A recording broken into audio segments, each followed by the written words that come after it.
Hello there, ladies and gentlemen. Welcome to the 5th episode of the Fishing with the Boys podcast. Now, you might have noticed that we missed last week's episode, and that's because I had some problems with the file, and, well, it's lost now. So, sorry about that to everyone. But today I am joined with my co-hosts, Arizona and Blake. That's right, Arizona is indeed alive, which is quite bonkers. Whoa. I wish I was. I think that without further ado, let's get fishing. Yeah. Yeah. What the fuck is that? Who's this guy? Indubitable! This isn't good. Uh-oh. This isn't good. What's up, y'all? Y'all fishing in this corny place over here? Hold up. Let me take y'all to a better fishing spot. Follow me, guys. Follow me. Yeah. Alright. Yo, what's this guy on about? What's this guy on? Where in the world did you take us? Oh, no worries, What? boys. Just follow me. Alright. Welcome to God Island. God Hey, Island. what's up, Malachite? How you doing? That's my little pet doggy there. Shut up, phone! Don't mind that strange communications device that does not exist in this world. Of course. So, well, to our viewers, you might have noticed this right here is the fabled Zuconius. He is a good friend of ours, and we were able to book him for the podcast. And, Yeah, so happy to be on episode 5. yeah, welcome here's the to fishing hole. podcast. Yeah, here's the fishing hole. Let's get to fishing, boys. All So, Zuko, Yeah. you're the guest. So how about you start us off? Anything in specific you wanted to talk about? Well, hello everyone. For those who don't know me, I am Zuko. I go by a bunch of different names, but mainly Zuko or Prince Zuko on my music streaming software or services, music streaming services, Zuko's World on YouTube. I'm just a internet denizen. I make music. I make videos. I do stuff. I make art. That's pretty much who I am. I also do a podcast. I started a podcast right after you guys. Inspired by Which us, I would- obviously. Yeah, and I mean, I thought it was gonna be the first podcast in Minecraft, but you guys beat me to it, and so respect for that one. But yeah, dude, it's awesome to see you guys all working on this podcast. Episode 5. I'm on episode 10 myself. I've been working hard. Podcasting yeah. is not an easy thing to do. It's definitely not. And you record your podcast every day or every other day now, I think, right?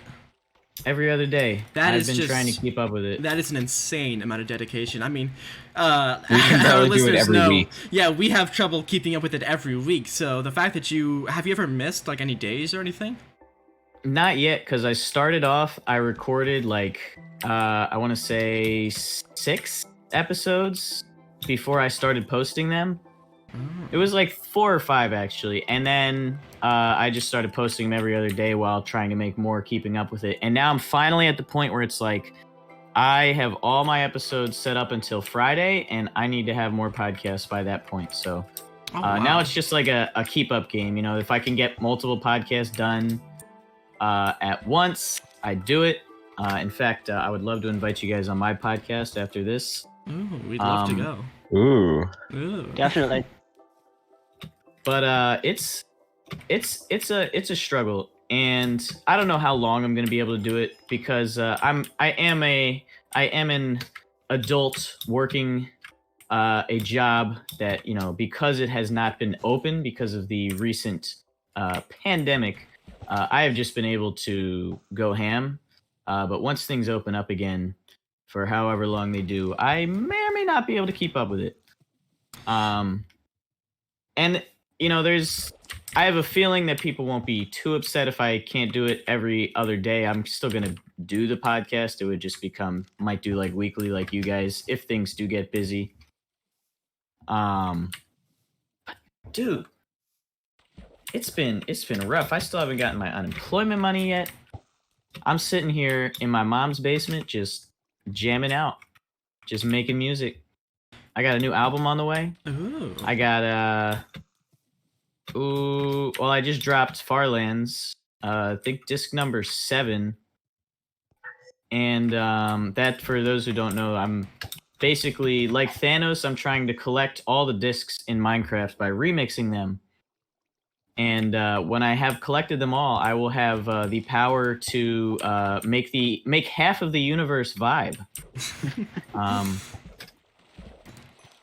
Yeah. But yeah, so to our listeners, Zuko may ring a bell to you, and that's because I think we've talked about him on every single episode of the podcast, and that's because we are all just absolutely huge fans of his music. Actually, recently on iTunes, maybe Spotify, I don't really listen to Spotify, but December 30th, 2018, that I think album it did drop EP, after on that Spotify. did drop. I would And, love to give you some insight on that, by the way, because that one was that album, as I'm sure you can assume, has something to do with the date of December 30th, 2018. So I did also want to mention that us three and a few other select people actually got to listen to it a little bit early because Zuko did something called an ARG, which is an alternate reality game. So basically, he had a bunch of little tidbits and stuff hidden throughout a bunch of his different medias, where if you could solve it, it gave you a link to the album early. So we got to listen to it back in, March? Yeah, and then because of metadata issues, it didn't release until, I think, earlier this month? Yeah, it was like early June. On iTunes, at least, and it was set to release in May, which is... And it May actually 11th, did I release think on you said. Spotify. Funny story about that one. But it released too early. It released because it released and it had the wrong name under it. So some people might know of this band, but so the band that I worked with and a longtime friend, Josh from Between Heaven and Earth, he owns the band. He's the single member of the band, but he has friends who he gets to come on and play different instruments with him if he's doing live stuff. We had it all set for release, and we found out that when it released on Spotify, it was not under the right artists. It was under Prince Zuko, Earth, and Between Heaven. Earth being a band on Spotify with 50,000 listeners. So we're showing up on this random band's page. And then Between Heaven, a band that does not exist. So that was obviously a problem. We resubmit it. Everything seems okay. Wouldn't you know, I can understand the issue with the metadata error. You know, it's the and sign. I think it had something to do with us. You know, his name is Between Heaven and Earth. So it was a little confusing for the computer. The AI was struggling. But then they mixed up Prince Zuko. Really? They took my name off the album. They went, it's from Between Heaven and Earth. That is So we had to push it back yet again. That was quite a time. But yeah, earlier in the year, I decided, you know, I'm gonna try out this like ARG stuff because I've always loved like seeing ARGs, like stuff like, and it was not on the level of like a big ARG like Cicada 3301 stuff like that. Oh yeah, it was definitely a smaller scale, but still really interesting and fun to be a part of. Yeah, no, it was like a test run of ARGs because that's something I definitely want to do more in the future. And I think I really liked incorporating it into Minecraft, and I could see myself creating more Minecraft maps around that kind of stuff. But December 30th, 2018 is a very interesting project because it all started based on an acid trip, believe it or not, in which we went to the story. If you listen very closely, you can hear the background noise. There's throughout the album, there's little like tidbits of like us talking in the background, and you can it's just these voice clips of me and Josh, and they're actually from that night. We had during that night, Josh had the genius idea to record everything that was happening on his phone. So we had it was over an hour of audio files of just random things we were saying. And I just went through it and just sprinkled them in throughout the album. But that night was a very interesting night because it taught us, it kind of opened our eyes to a lot involving friendship. I ended up throughout that year really having like a downfall with a good friend of mine who was my roommate at the time. And it ended up going south, and we were making the album the entire year while I was living there. So the idea started in December 30th, but we kind of evolved it throughout the year, and it really reflects how just the year 2019 went for us. With lines like Acid Tech, even with a bad year, even with a shit year ruined by the bad vibes, Legend in the Making, more like Legend in the Spotlight. Like me and Josh worked very hard on this album together. It's definitely like one of the most hardworking collabs I've done. Oh yeah. And it was so fun because it was my first time working with real life instruments. Other than one time I had worked with a saxophone, but this was the first time doing like an entire project with one person who is a multi-instrumentalist. We got a bass guitar on there, we got a mandolin on there, regular guitar, ukulele was in there. We had a Supreme melodica on Legend certification, the brand Supreme, which can be seen in the actual video. I thought that was a quite the meme right there. And yeah, and then the visualizers for that project were actually mending rod. They were actually from a road trip that I went on with Josh, because Josh was in another band in Texas. He was actually planning on joining like a pretty well-off band that was playing in Texas for he's forgot that he could fly. And yeah, I'm just going over to cheat. I love that. That's a fishing rod. Dang, I didn't know you could do that. There's so much that you can do with flags. I'm not caught up with that kind of stuff. But he's joining a band in Texas called Oddfellas. And they were doing like live shows, so he actually got the chance to experience like what it's like to do a real show to like a decent audience. And they were going around, they were stationed in the center of Texas, and they would go like all over the country, like touring to different places. And then the virus hit, and they couldn't go anywhere anymore. And he had a falling off with the band, and he was done with them. They had their creative disagreements, and he was gonna just drive home alone. And he like jokingly said, he was like, "Hey, you should fly out and take a road trip with me." And me being a person who absolutely loves road trips, I was like, "Yeah, I'm gonna do that." And so I flew out, and we took a road trip back from Texas to Pennsylvania, and we just filmed the whole thing. So that's where the visualizers come from, which is just like the sped up like road trip vibe. And that's pretty much how that whole project was made, just over a long period of time in my bedroom, and then just recording random clips.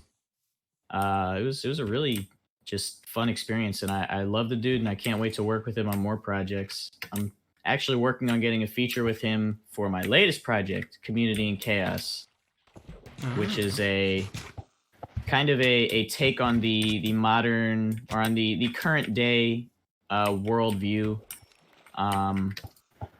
and how all this chaos that's kind of happening around us is kind of bringing us together more as a community. Like people, I've noticed that people are, there's certain groups who are more separated, but people are becoming more close knit, more tight knit.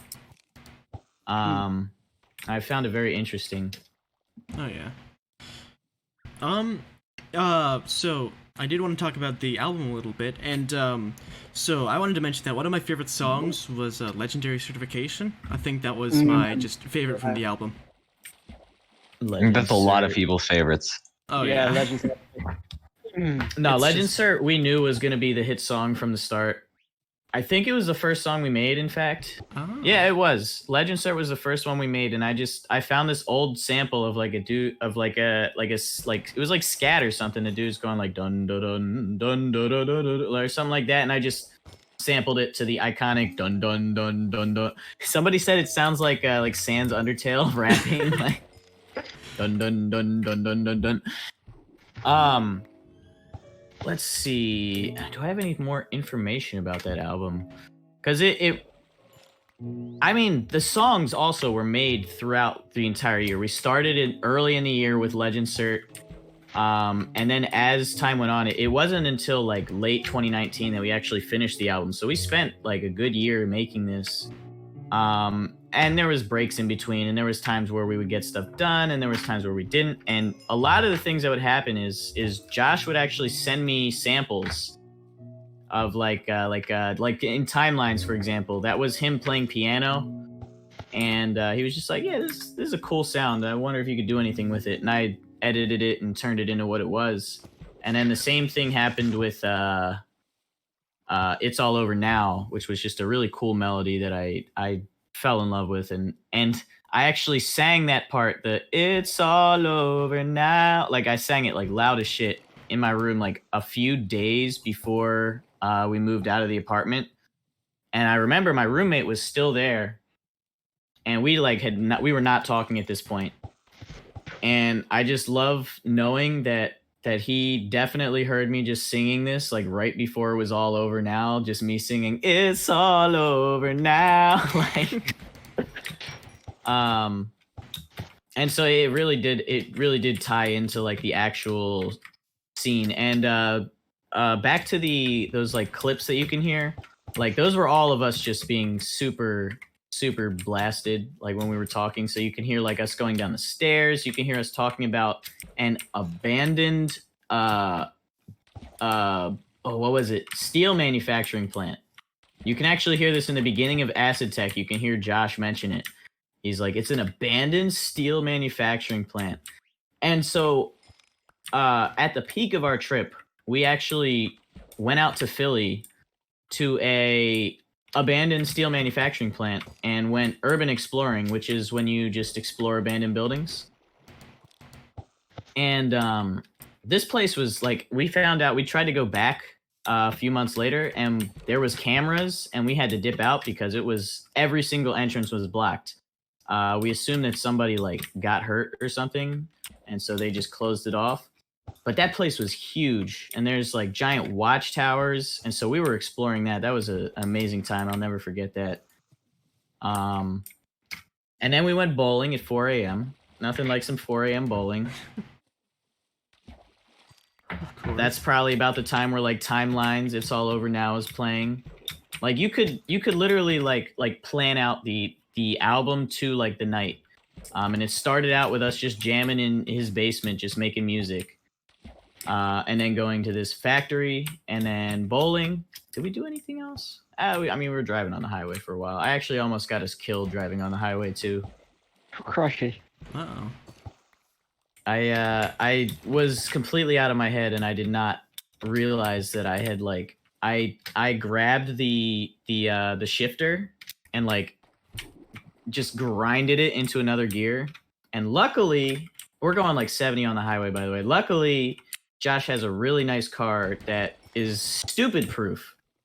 So we were okay.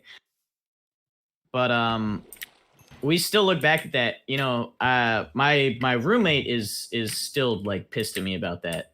And like I understand. But Josh was like, dude, that was such a like, it was such an experience to like just know that we could have died. But here we are. We're good. Oh yeah. We're all good. So yeah, December 30th, 2018 is out now. It's been boosted right now by Josh's mom. I have to call his mom out on this. I just have to. I looked at the plays, and I was like, dang, it's got 1,000 plays already. Legend Cert is yeah, it's I expect that. It's a good one. And I look at the plays, and it's got like 500 from a playlist called Love My BHAE, Between Heaven and Earth. And I look and I click on the name of it, and it's his mom's name, and I'm like, I see you. Oh, that's very funny. Yeah, that was hilarious. But I was like, I'm not complaining. I'm just like, I see you. Yeah. I wish my mom would play my music like that. She's a very nice Christian pacifist lady who does not appreciate most of my music. Though she does like some of my instrumentals. She'll listen to my instrumentals. Oh. But she's also like a caveman. She I've been living with her lately, and she doesn't believe in internet. Oh, interesting. What? she doesn't even believe in like TV. She has like a satellite or she has a like a antenna that she barely watches. Keep in mind, I was a very late child, so my parents are old. But like, yeah, man, she's like, I had to buy the internet myself. Luckily, she's like, yeah, you can buy it. So, but I don't know how she does it. I don't know how she does it. Yeah, I mean, I guess she is older. But yeah, so like, she doesn't listen to my music. That's understandable. I gotta get her like a CD or something. You gotta make like a vinyl record. Burn a of your CD. album. Yeah, she does have vinyl. I could get her a vinyl record. That would work. That would be funny. Just bring in like a gramophone. Burn a CD of Zuko's World. I mean, see, I don't even know. I think she does have a CD player. I could get a cassette tape player too. I wonder if they make cassettes. That would be interesting. Because I've always joked about like, oh yeah, and I would love to just like get a whole bunch of cassettes. Merch. If I had some money, I would get a whole bunch of cassettes and go around Philly just handing out cassette tapes, like for free. Be like, bro, check out my mixtape. Like, because it would just be a meme. They would be like, what, dude? They would think that they're like, did this dude ever leave like 2005? Like, is it earlier than 2005? That's true. I'm sure if you just went around handing out like cassette tapes, people would be like, what? No, it would be some like if it was 30 years ago, that would be normal, and they'd probably just throw it out. But if I was giving them out now, people would probably like seek out somewhere to play this thing. They'd be like, dang, this dude actually got cassette tapes. Like, that's dedication. Because you got to think about how hard it is to get a cassette tape nowadays. Oh yeah, you can probably still buy it. I mean, I'm sure you can find it on Amazon or something, but I mean, there's probably cassette tape recorders. It's probably not super hard.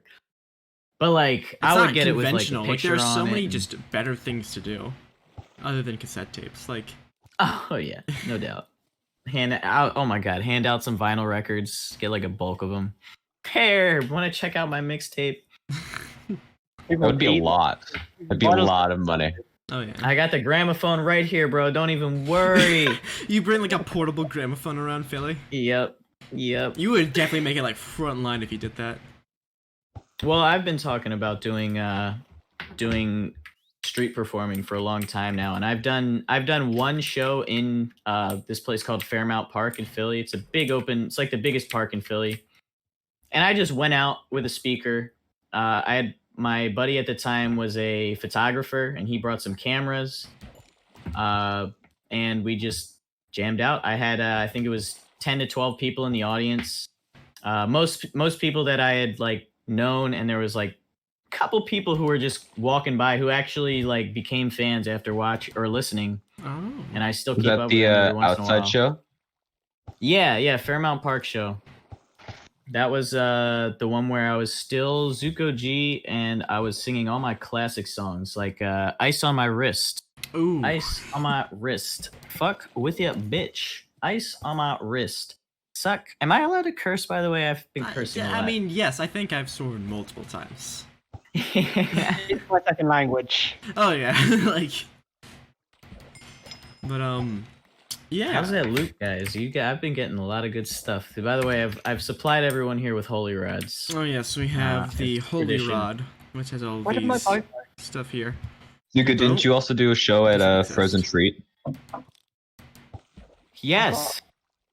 In Perkiomen Valley. I do remember seeing on your channel like a while back, you did a like live performance of I Be Stalin. That was another show. That was in Philly. The Perkiomen Valley one, by the way, that was just out in the middle of nowhere. It was actually with my buddy Josh. This was when we were still creating the album, and we performed Paradise Lost live. Oh. It was you also did Legend Certification. We did not do Legend Certification. Did you not? At Perkiomen Valley. Perkiomen Valley was family friendly. Oh. That would explain So I performed only my family friendly songs. Yeah. How many did you do? I performed, I think, 10 songs in total. Oh. And I did the set twice because there was 2 different locations that I did. The first time was just on the side of the road. It was at that ice cream place. I didn't even remember the name. By the way, number one. That was Frozen Treat. That's the one. Frozen Treat, yeah. That was that I just like drew a crowd in from the street, like because it was a music festival, so people were all over the place. So people were just like walking by. That was a really fun time. It wasn't like the max people I had was like 10. I've never done like a huge crowd except when I did IB Stalin. I actually had to pay $20 to perform there. Oh. It was a open mic hip hop night. It was all like hip hop based stuff, and there was a few good artists, and then there was other like squads. People would like pay like $60 to get like them and their like 3 buddies to come on and just do a bunch of dumb shit. And I was like, they're having fun. I respect it. But then we came in with the real music and just blew the crowd away. There was a few other artists who I had a respect for there. There was some solid people. And that's actually where I met, was it? Yeah, that's where I found out about Everything Entertainment, a label that I was almost with, local label, but they didn't have any kind of like leadership. There was no studio lead, there was no like managing, there was no promotion, stuff like that. Oh. It was to the point that like when I joined, the owner like tried to get me on the team, like the studio lead team, and I let my roommates know, and they both tried to get involved, and it didn't end up working out because there was already the personal issues between me and my one roommate, and things just weren't going well. She wanted things done her way, while at the same time like trying to get us to make all the money. Basically, it was like, here's a free studio. You guys have to make the money in it though. Make this profitable. You have a month. and we're like, so I made a few tracks out of it, and I think I got a few artists in there, and so there's a few songs that were actually recorded in a professional studio that I have on my SoundCloud. Oh. Did I record anything with Josh there? I think I might have. That's where I recorded Zuckadelia, though. We went around the studio. Oh, Zuckadelia. That's, I know that song. I mean, Zuckadelia came from the studio. Yeah, we've talked about Zuckadelia extensively on the podcast. I think on one episode of the podcast, Blake was just listening to Zuckadelia on like endless repeat. Yeah, no, Perhaps. Blake is notorious for listening to my songs on repeat. He got Stradivarius up to 1,000. Zuckadelia is up to a few thousand. Yeah, no, it's I've had some words for Blake. My question is, are you sitting there listening to it and doing nothing else? Because then it's like you might want to be productive. I have it like turned down, but I'm still listening to it while I do things. Yeah, that's acceptable. I can accept that. Blake's just sitting in like a room he's with not. no He's windows. doing like a satanic I'm just ritual. sitting there. He's sitting in like his dark zoned basement, out, just with Zuckadelia. There's like there's what a pentagram like around like a stereo speaker. Like No, a Zuckagram. yeah, Zuko. Dude, I ripped If I it play out it like 6,000 times, I will summon Zuko. yeah. Yeah. But Dude, I'm gonna do that tonight. But yeah, Zuko. I'm gonna just pop into your room like, dang it, I was sleeping, man. Oh, come on, man. I was in the middle of a podcast episode. I was editing, dude. But yeah, definitely. I mean, the fact that we've probably mentioned you in every single episode really shows we are very big fans of you and are incredibly honored. It to have you shows on the that I podcast. managed the description. Yeah, Blake, I do thank you for managing the description. I don't think I could do it. But Zuko, so before we came onto the show, you did want to mention a big project you were working on. Yes. The first, well, this is the second attempt now, at a very ambitious Minecraft server. To boil it down, it's a MMO RPG roleplay like game. it takes elements from Windcraft, which is like the biggest MMORPG in Minecraft. Where you have classes like mages. It's basically like putting the Elder Scrolls into Minecraft.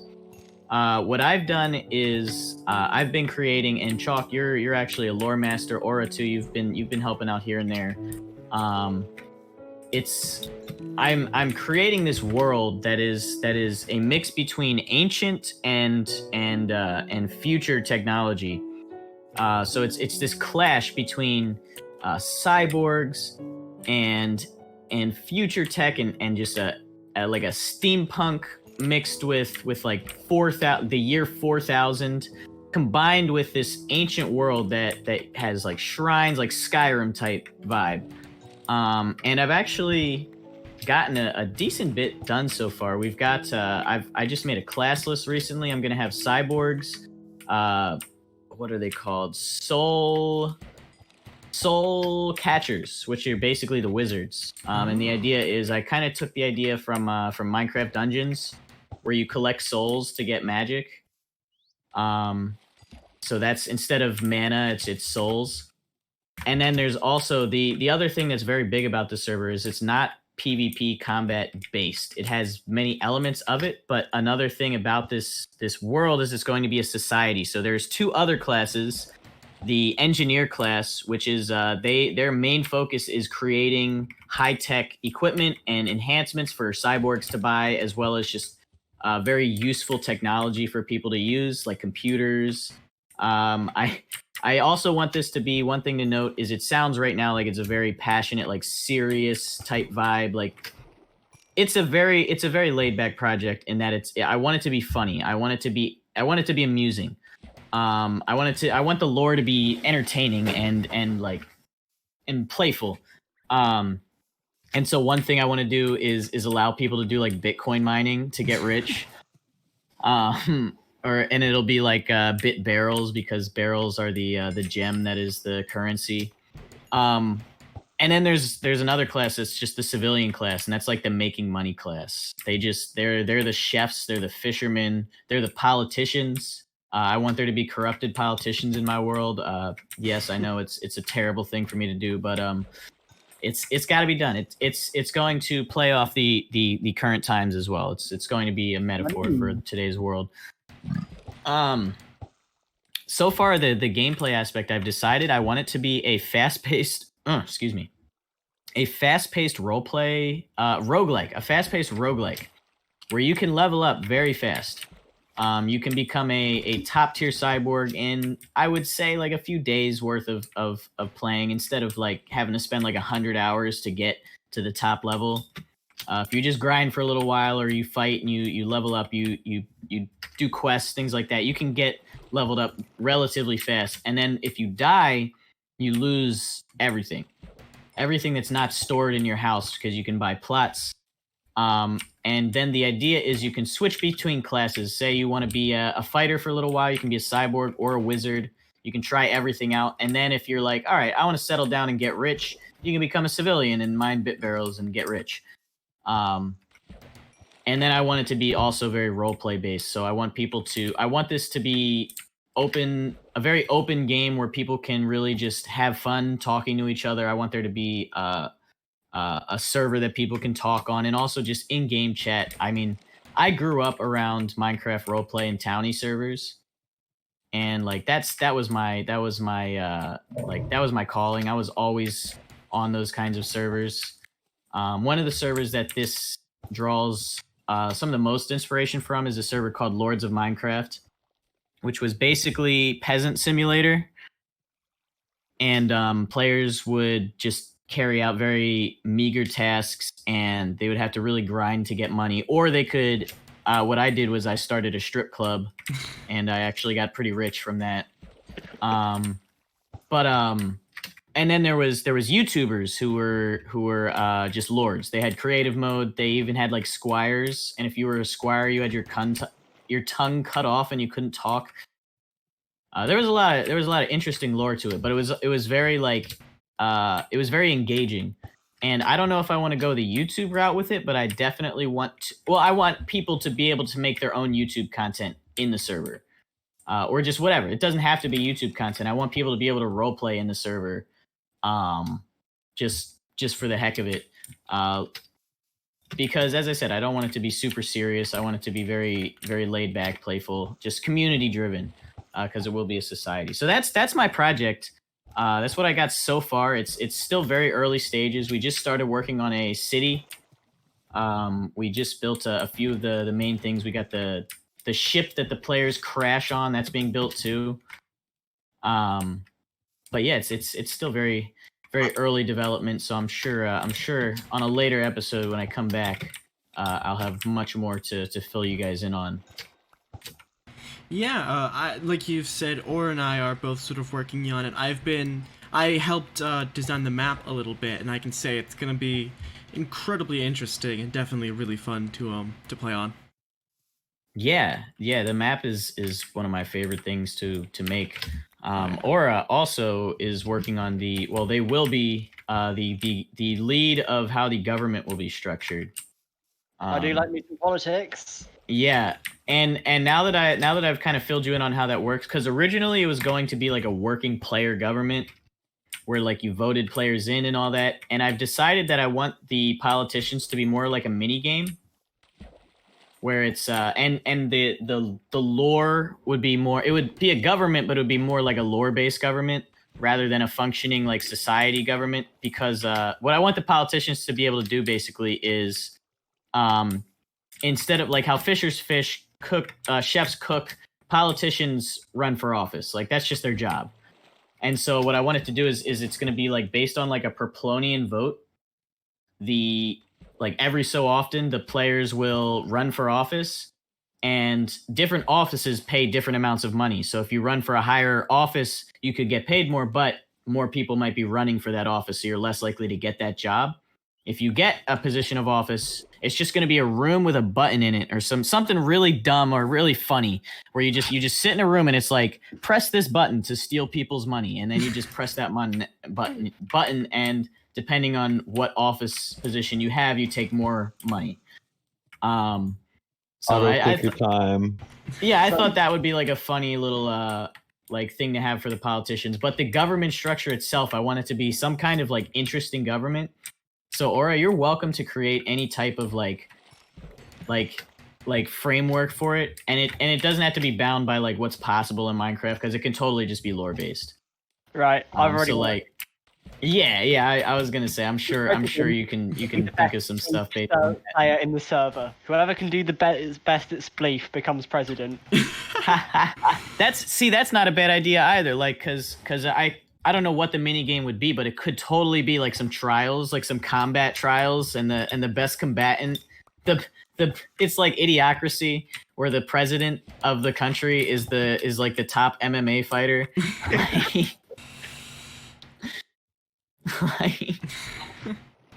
Yeah, you need a white system. Leave it to me. I'm sure I can think up of something stupid. I mean, I live in the UK. It's not like it's much different. Yeah, dude. You know. All right. Yeah. No.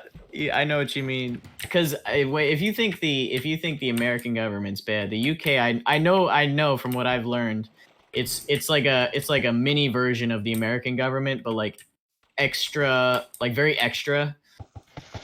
Like I've seen a little bit of like parliament arguments. Parliament. I mean, might as well call it Parliament, because that's all they really do. Yeah. I mean, yeah, parliaments are literally basically yelling matches in who can manage to insult each other the best without being outwardly aggressive. Yeah, it's funny because like in America they do that a little bit, and Trump is probably one of the most aggressive that we've seen. But like they'll still stop you. Like they'll shut you down. Like they're like, all right, calm it down. But like I feel like they just go at it. Like there's it's like a soap opera of British politics. Can they curse? I don't think they can. Or do they actually, curse? But you can get pretty close. Okay, yeah, I'm sure they come up with some very creative terms. Oh yeah, but it's very much like a soap opera, is how I would compare it to. Yeah, it's like reality TV, man.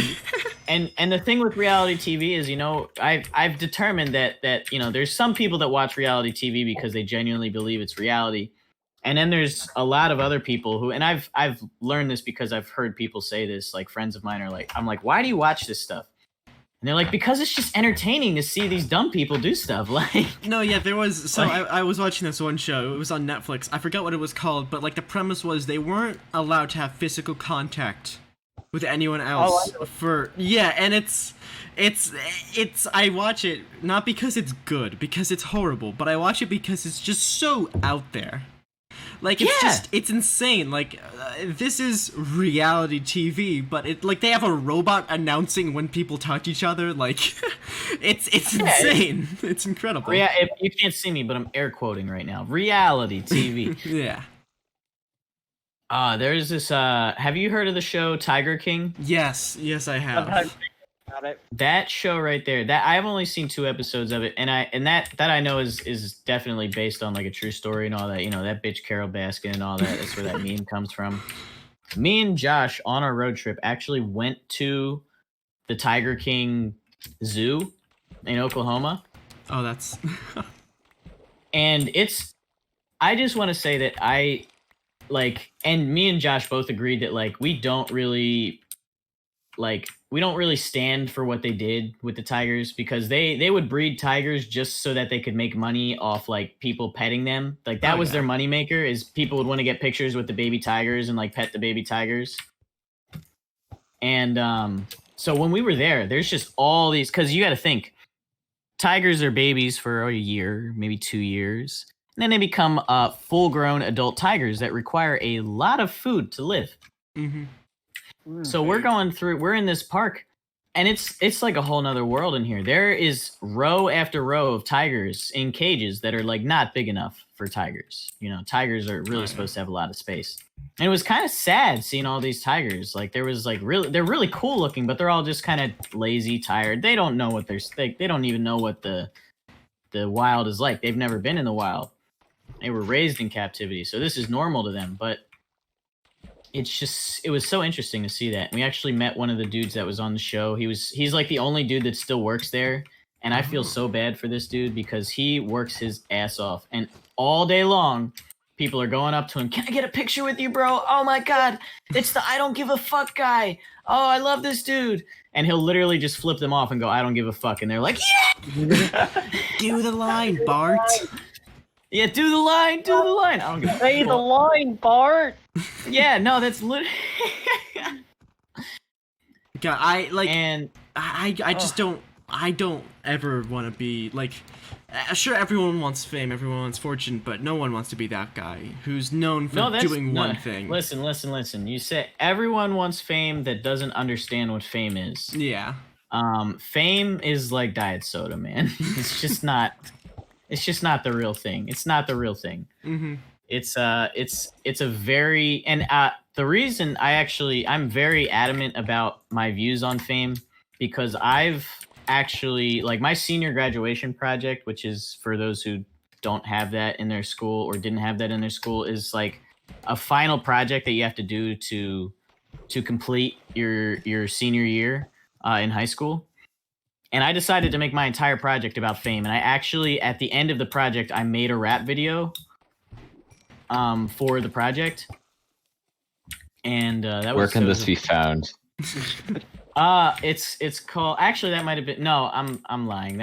I made a rap video for Oedipus Rex. Now that I think about it, but I might have used it in the project. Regardless, it was like a whole project that I did. I researched all these famous people and how fame has affected their lives. And I got all these quotes from people who I really follow, like J. Cole, Childish Gambino, other just actors, things like that. And I looked into things like suicide rates and addiction rates. And I did all these charts and stuff on like comparing things. And I found that like musicians, first of all, are like have like the highest like death rate, overdose death rate, and like suicide rate out of anyone who becomes famous. I could probably pull it up. I'm not gonna bother to pull up all the statistics, but summary here. The summary, I'm not gonna get too deep because it was kind of dark at some points, is that fame is really, and like, you know, there's always, people will always say, oh, fame's not what it's supposed to be, but like people take that statement for granted. Like it's really not fun. especially the people who like that's their only goal is to get famous and like be known by everybody. Like you don't know what you're wishing for. You don't know what you're asking for. I mean, imagine a world where literally, like in your country, half the population knows who you are. You could walk outside your house and chances are you're going to get recognized. Everyone knows you for who you are, not only for your good deeds, your art or whatever, but they know you for your daily life. They know you for every little mistake you've done. The internet has a long track record of every mistake you've done. And the thing is, people make mistakes. There will always be, like, people will do dumb things.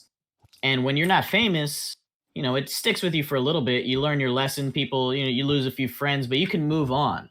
You know, you don't have to. Not everybody knows about it, and it doesn't follow you forever unless you really, really mess up. When you're famous, if you like, a great example is Caterino. Oh yeah. And she's become a meme, and I actually honestly feel a little bit like of sympathy from the start. I was not on the hate Caterino train from the very start. I was like, dude, I totally understand this is a fucked up situation. You know, Carson, F to that dude. He got cucked so hard. That sucks. But like the amount of hate that this girl got was, and she's a 19-year-old girl. You know, you got to think about like just how your brain is still developing. You're not like, a human mind is not capable of knowing, like there's no way you could ever meet all the people that know you when you're famous, right? Unless you're literally devoting your entire life to just one giant line of people. Like, all right, I'm just gonna sit in this chair for the rest of my life and sign papers. This is my life now. I'm gonna meet all of my fans. That's how this works. It's not feasible. It's not feasible. So I've actually, like, that's something that is kind of my brand is I've changed my name multiple times throughout the past. I like to be very obscure in what I do. In fact, when December 30th, 2018 released, and we kept pushing it back. At one point I was, cause Josh was like, dude, it's messing with us. It's messing with our views because the release radar it's not going to show up on the release radar because the metadata was messed up. And I'm like, dude, at this point, I don't care. You know, we made this project. I enjoyed it. I know some people are going to enjoy it. It doesn't need to be like, it doesn't need to blow up. I've never been someone that is super, like, I've found myself getting too addicted to the numbers just from what I have. And it can be a very dangerous process where it takes over your brain. Yeah. Fame is an interesting topic, and I'm very much versed on it. And am hopefully all my years of preparing with quotes from ancient Romans and famous people in today's world have prepared me for what fame might be if that ever does affect me. At the moment, it's I wouldn't call myself having fame. I would more call it being just a community leader. I like to inspire people at this point. That's my main goal, you know, is I feel like if you go into creating art with the goal of getting famous, with the goal of, you know, cheating the system of getting the numbers, it's, I don't know, man.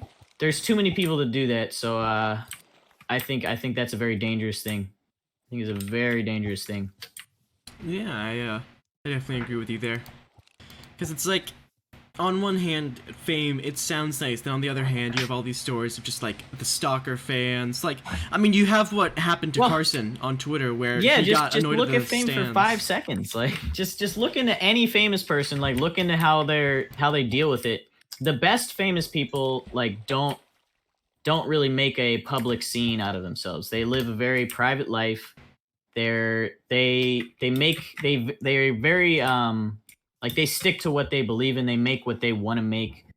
And you can tell that they're genuine. And those kind of people at the same time are the ones who are not going to be the nicest to fans. Like, they're going to be like, you know, because you got to think, when you reach out to someone that you very much enjoy, like an artist, who is very prominent, like you got to remember that these guys get these messages multiple times a day. They get their emails flooded with fan mail, and you get some people who are just genuinely asking a question who they would probably love to talk with, but it's diluted by just all the stands. It's diluted by the people who are just being a little too creepy, people who are just acting inappropriately, and so it makes it very hard for a genuine person to interact with fans in that kind of environment. Oh, yeah. Like Schlatt's a good example. He got freaked out by all the stands, man. He had to back off from YouTube. Oh no! Oh, that's not good. I was trying to climb a tree, man. No. But yeah. What was? I mean, he's had a few stories about just like, and then it's like the people who make the fanfics. I've personally, I don't like. There's like I know SMP Live, the community as a whole. Carson was mentioning it, of how like people they were very appalled by it and they were like really bothered by it. I've accepted it. I know that this is how the internet works at this point. Like I would expect nothing less. So like when someone hops on my stream and says that they're jerking off to me, I'm just like, all right. I'm like, all right. That did happen, by the way. I did find out later. They kept saying it, and I was very uncomfortable. And then they finally like DM'd me, and they're like, by the way, it was a joke. It was Pixel Ghost was involved, of course. Of course, as always. But it's like you gotta expect just the weirdness of the internet. Yeah, there are That's how it very happens. weird people out there. So fame is a combination of really just meeting. Fame is a combination of learning how weird people can be and just really starting to understand just the diversity of the population. Oh yeah. In all the best and worst ways. In combination with your entire life being put on like a security camera. Oh yeah. And so if you're willing to accept the fact that you may never have like a private life again unless you fake your death and go to the island. If you go to Cuba with Tupac and Mac Miller and all them, that's the only way to escape, it seems. Yeah. There's a lot of conspiracies so, about that. Speaking of weird people on the internet. So the other week, right?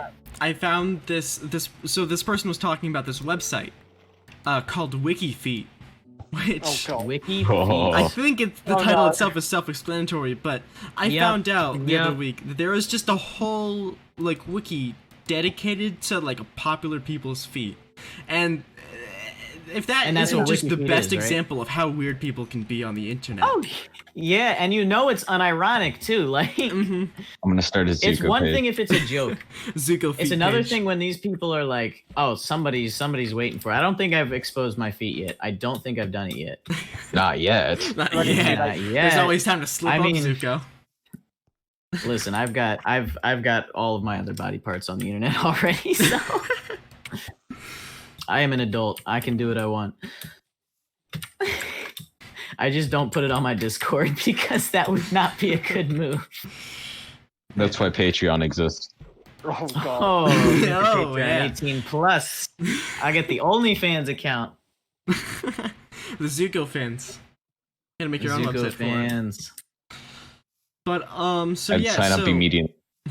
Aura and Blake, have you guys got any topics you wanted to mention this week?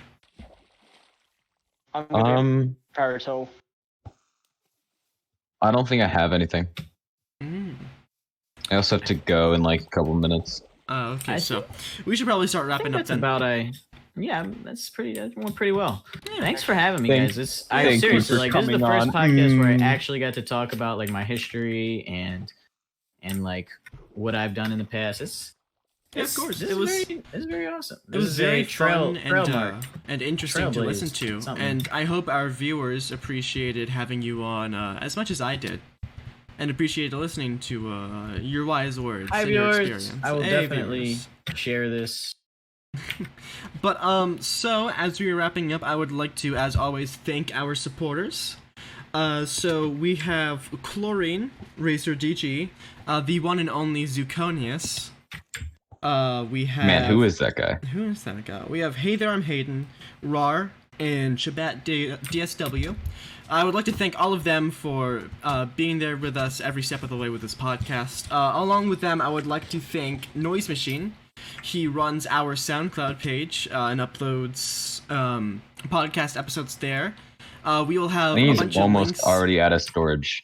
Oh, really? Yeah, he needs to. We need to get him to upgrade to premium or something.